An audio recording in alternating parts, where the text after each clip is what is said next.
Doge is a joke that turned into a way to make some change. Russell, this is true. This is absolutely true. And let's talk about that for a second, man. First and foremost, man, Coinbase went public. So starting out the week, that was all the talk and how it affected both markets, the stock market as well as the crypto market. In the midst of all this, Doge had this crazy pump.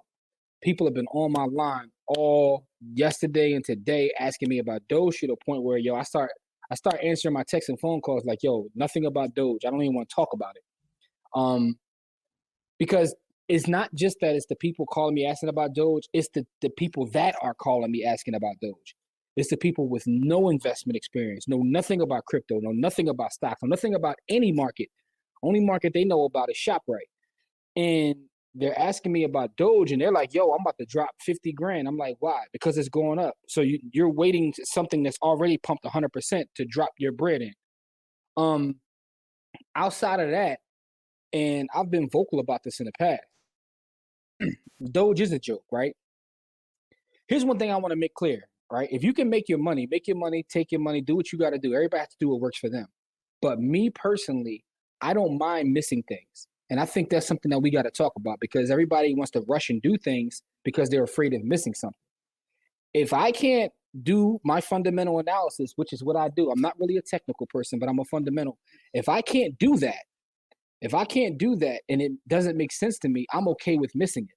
It's that idea of circle of competence, right? So if you ever study Buffett, he always talks about that circle of competence, right? That circle of competence is important to me.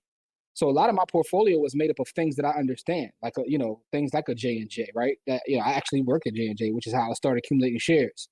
You know what I mean? Like things that I actually understand. A Microsoft, a lot of REITs because real estate is my passion, what I do. So I stay within my wheelhouse, and I don't. In terms of crypto, right? Corey got me into crypto in 2016, but then once I got in, I studied it like crazy to the point where I'm now certified.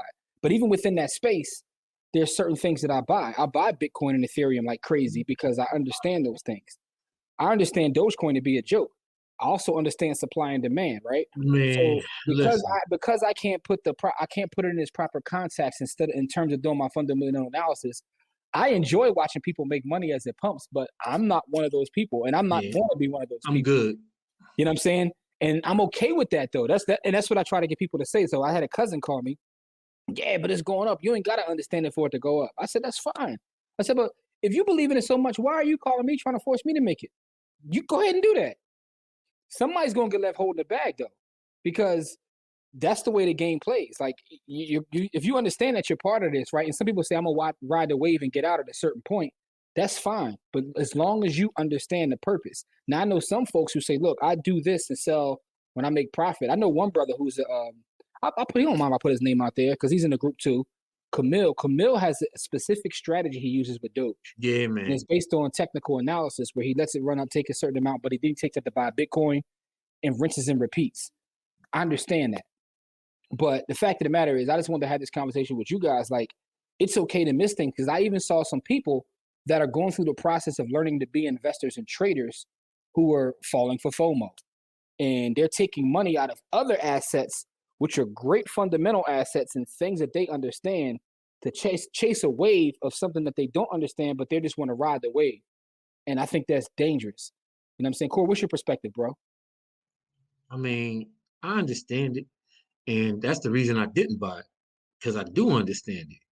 I understand that the supply and the demand end of it. And that's the same reason why I won't buy Ripple. It's because it's an unlimited supply. And so I'm not buying nothing with an unlimited supply. That's like me buying dollar bills. Like it doesn't make any sense. That goes You're buying something, but you're buying something with an unlimited supply. I'm cool. So it's not that, again, if you can make some money doing that, I'm all for that. And I won't, I wrote a post about it today. Get your coins, but literally get your coins. Get your money out there after you've made your money, and then leave a part. And if you think it's going to go to, $10,000 or whatever, that money that you left in there is still going to go riding up with it. So at least get your money and some of that money that you made, get that out of there, so that you don't end up, you will never lose. Yeah, you know what I mean? Adrian says, I only got what I'd be okay with losing. I went to Reddit and they were discussing the run, so I'm going to jump out when I feel the spirit. Yo, that sound like rest in peace to my grandma. My grandma used to say that before she went to the casino and get the pull in them damn slot machines. Like, oh, the spirit told me I'm about to. I said, all right, grandma, whatever. Go have fun. Yeah. But that's what it reminded me of. Spirit told me I go pull these slot machines. I said, all right, grandma. But so Crystal says she bought Tezos and Voyager while it was down. And then regular BTC and ETH. So now I'm buying $25 in Tezos a week the same way I buy my Ethereum. I buy Ethereum $25 a day, but I'm only buying Tezos $25 a week. Got you. And crypto is not for you to jump in. That is absolutely true. Dollar cost averaging, man. These people are all about that trash coin. Hey, listen, man. And if I want them to run the bag up, that's what I want, right? But what I want them to understand is that if you keep doing that, you're going to run into something that don't run up, and you're just going to be a bag holder. You got to be more careful. You know what I mean? Shout out to whoever it was in the co-ed chat. Someone in the co-ed chat told me they said it's the spirit of Bernie Madoff that's making it run. That was Ty. That was Ty. That was Ty. Yeah, that was hilarious, yo. That was hilarious. Don Johnson is Elon.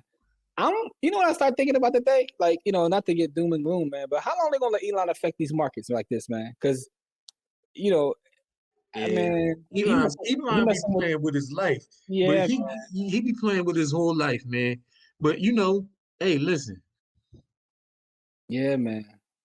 There is a play in the market every day, all day. These are facts. Yeah, those better dudes are gangsters for real too.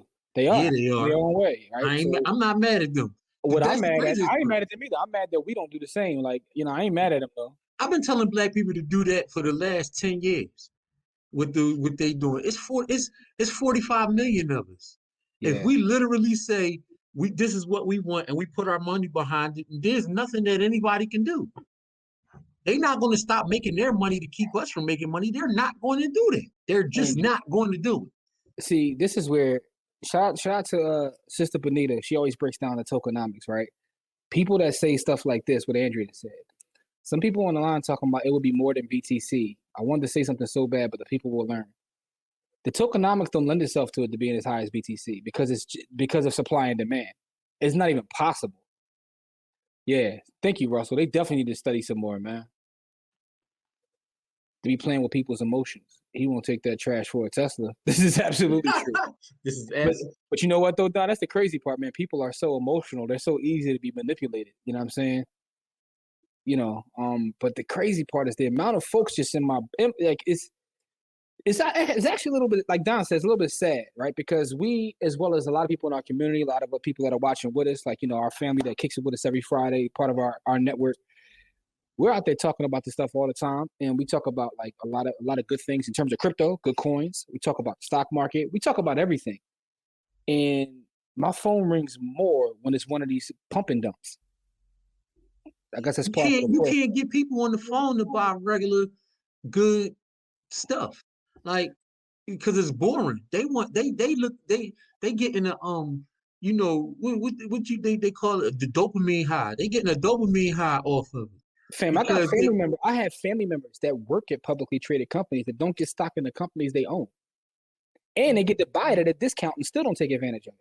Man, listen, whatever. I'm through with that game. Like, and Russell, here's the point of the night right here. Dollar cost averaging is so easy. People are just too impatient.